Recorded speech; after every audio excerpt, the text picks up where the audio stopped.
नमस्कार साथियों, निर्माण क्लासेज अयोध्या में आपका हार्दिक स्वागत है। आज हम लोग एक नए विषय पे चर्चा करेंगे। 18वीं-19वीं शताब्दी के राजनीतिक धार्मिक आंदोलन।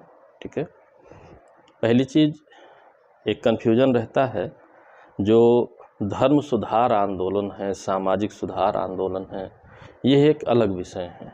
ठीक है, तो उन्हीं से मिला करके हम लोग इनको पढ़ लेते हैं, इन जन आंदोलनों को, तो जिसकी वजह से मतलब वो पोर्शन एक लेंदी पोर्शन बन जाता है, याद रखने में समस्या होती है। तो पिछली क्लास में भी चर्चा हुई कि अपने प्रश्न को पहचानिए और प्रश्न के हिसाब से नोट्स बनाइए, पढ़ाई करिए, ताकि अधिक से अधिक क्वेश्चन क्रैक हो सके वहाँ पर। ठीक है, तो इस बात को ध्यान में रखते हुए हम लोग पढ़ाई अपनी जारी रख रहे हैं। तो आज का टॉपिक जो चुना गया है, थोड़ा सा कन्फ्यूजन इसमें रहता है कि क्या हम इसको सामाजिक सुधार आंदोलनों को या सामाजिक धार्मिक सुधार आंदोलनों के साथ पढ़ लें या अलग पढ़ें। तो इन्हें अलग पढ़ना चाहिए, क्योंकि ये धर्म सुधार या समाज सुधार आंदोलन नहीं है, बल्कि राजनीतिक कारणों से, यानी कि सरकार द्वारा कुछ उठाए गए कदमों के कारण ये धार्मिक आंदोलन उनके विरुद्ध रहे, और विरुद्ध में फिर विदेशी सरकार थी, अंग्रेज़ों की सरकार थी, तो कहीं ना कहीं उनके विरोध में जो है खुल करके आ गए। तो ये कौन कौन से आंदोलन प्रमुखतः इसमें आते हैं, आइए उसकी चर्चा कर लेते हैं। पॉलिटिकल रिलीजियस मूवमेंट्स में, ठीक है, और इसमें हम टॉपिक लेंगे 18वीं-19वीं शताब्दी, क्योंकि इसी समय अंग्रेज़ों का हस्तक्षेप शुरू हुआ। तो इसमें प्रमुख हैं सन्यासी विद्रोह। पढ़ते समय ये भी हमारी चर्चा हुई थी कि कितना, ठीक है, हम इंडिविजुअल किन्हीं टॉपिकों को लेकर के पढ़ लें,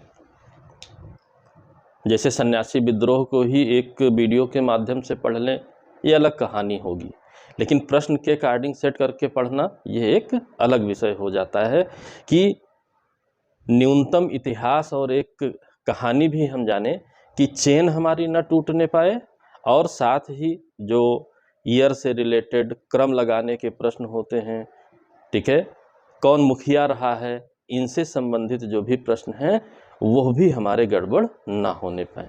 ठीक है, तो इसको ध्यान रखना है। सन्यासी विद्रोह आपका रहा 1763 से 1800। ठीक है, इसे माना जाता है 1763 से 1800 के मध्य रहा है, बीच बीच में ऊपर नीचे होता रहा। ठीक, इसमें क्या हुआ इसमें होता ये है कि जब बंगाल में अंग्रेजी राज्य की स्थापना हुई, ठीक है, आप जानते हैं कि बंगाल के जो सुल्तान लोग थे उनको हटा करके अंग्रेजी राज्य की यहाँ स्थापना की गई।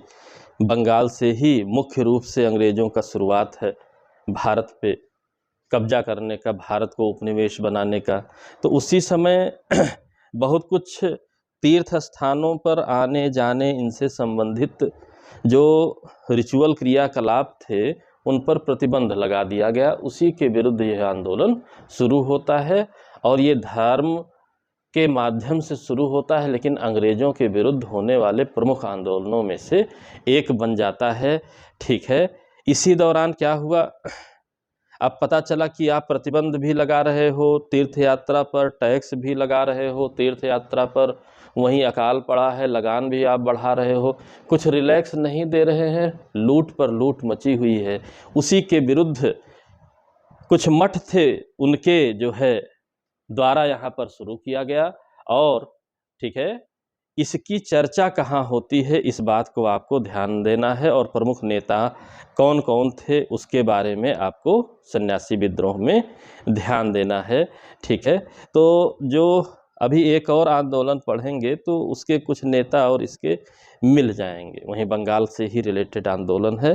तो यहाँ पर मुख्यतः नेता नहीं पढ़ना है, यहाँ की दो बातें जो है यहाँ पर विशेष हैं। पहली बात, सन लिखा हुआ है, दूसरी बात ये बंगाल का था, बंगाल में रहा, ठीक है, बंगाल में रहा, और सबसे मुख्य बात, तीर्थ यात्रा कर विरोध, मुख्यतः किस पर रहा? तीर्थ यात्रा का जो टैक्स लगाया गया उसके विरोध से संबंधित रहा।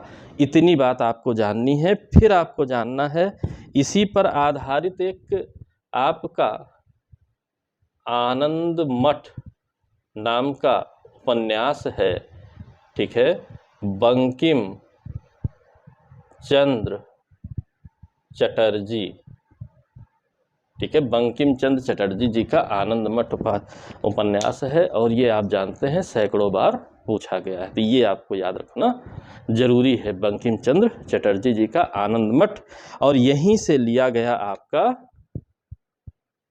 वंदे मातरम।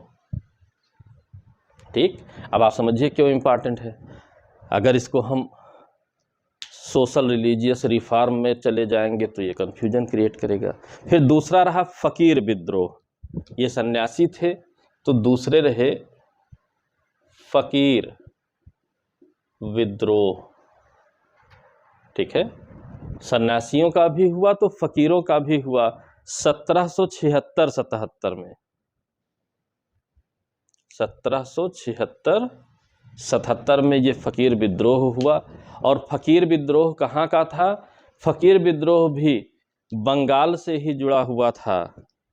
यह भी कहाँ से जुड़ा था? बंगाल से ही जुड़ा हुआ था। तो टाइमिंग देखिए दोनों की एक समान है। सन्यासी थोड़ा ज़्यादा समय तक चला, बीच में ही फकीर विद्रोह आया और बहुत तीव्रता से आया, ठीक है। इसमें 3 नाम आपको याद रखने बहुत ज़रूरी हैं। मजनूम शाह चिराग अली, ठीक है, मजनूम शाह चिराग अली, इन लोगों का नाम याद रखना है। मजनूम शाह चिराग अली, ठीक है, मजनूम शाह प्रमुख नेतृत्वकर्ता थे प्रारंभिक रूप में, ठीक है। फिर चिराग अली साथ में आए, ठीक, मदारी समुदाय था। फिर 2 और नाम याद रखने हैं, भवानी पाठक और देवी चौधरानी। भवानी पाठक और देवी चौधरानी, ठीक है। 4 नाम फकीर विद्रोह में याद रखना है आपको, ठीक है, 4 नाम आपको याद रखना है।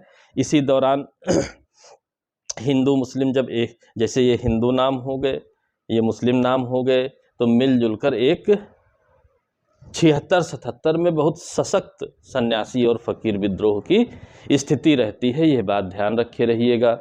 इसके बाद आता है तीसरा पागलपंथी विद्रोह। पागलपंथी विद्रोह,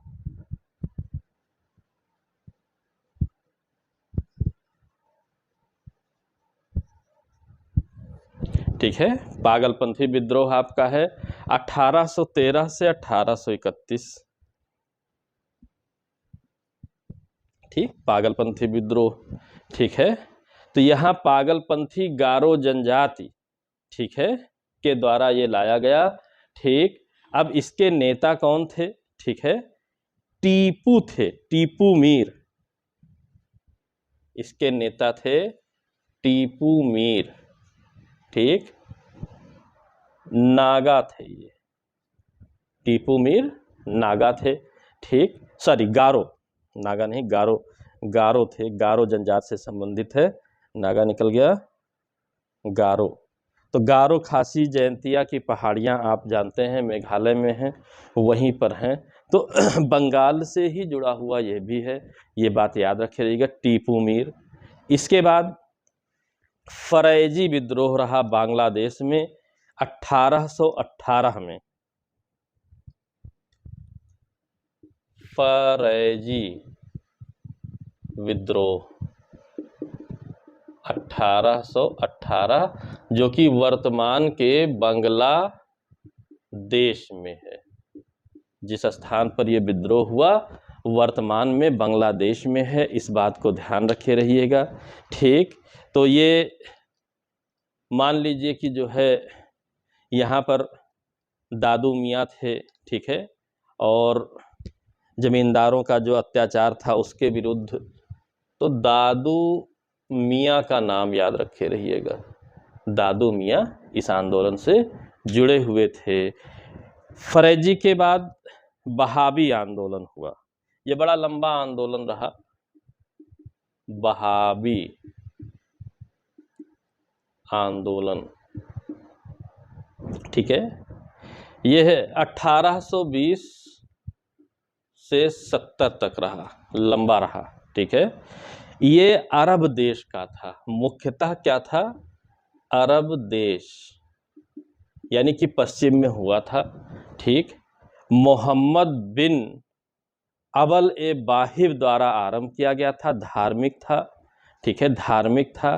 फिर इसके बाद यहाँ, ठीक है, शाह वली उल्लाह थे, ठीक है, शाह वली उल्लाह एक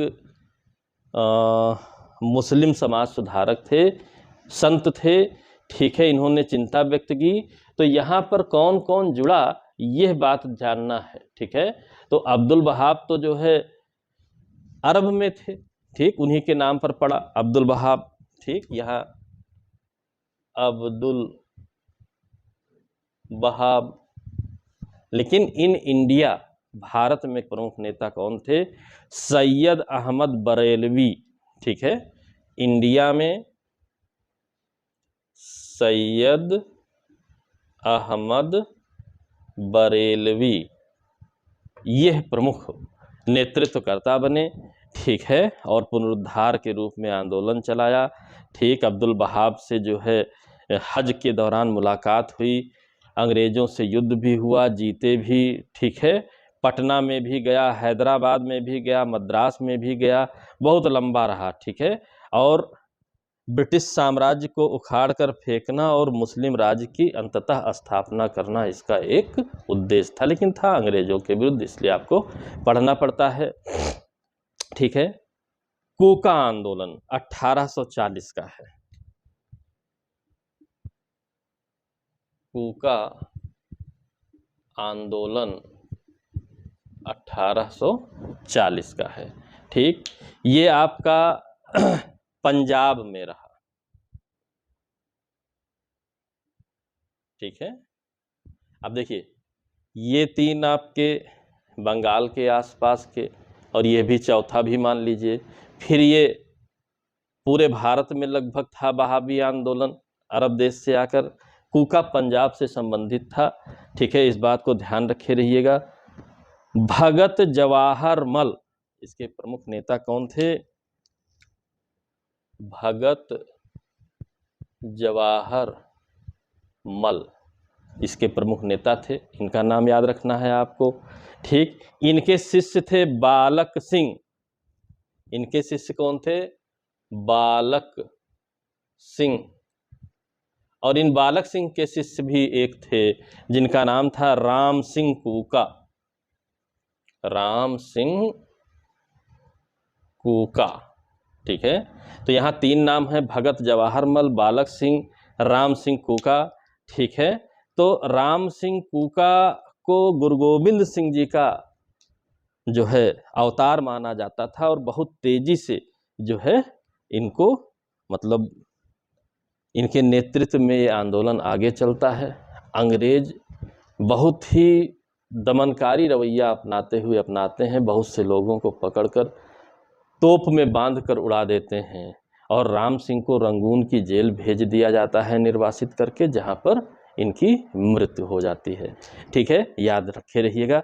यानी कि अगर हम सिर्फ राजनीतिक धार्मिक आंदोलन के रूप में देखें तो इम्पॉर्टेंट तो आपके ये 6 आंदोलन हैं, 6 आंदोलन लगातार आते हैं, इनको आप इतने रूप में पहले जानिए, फिर इनकी डिटेल आप लेते रहिए, कोई उससे समस्या नहीं है, ठीक है। तो प्रश्न के हिसाब से पढ़िए ताकि अच्छे से मेंटेन हो सके। मिलते हैं अगले वीडियो में, तब तक के लिए जय हिंद, जय भारत, धन्यवाद।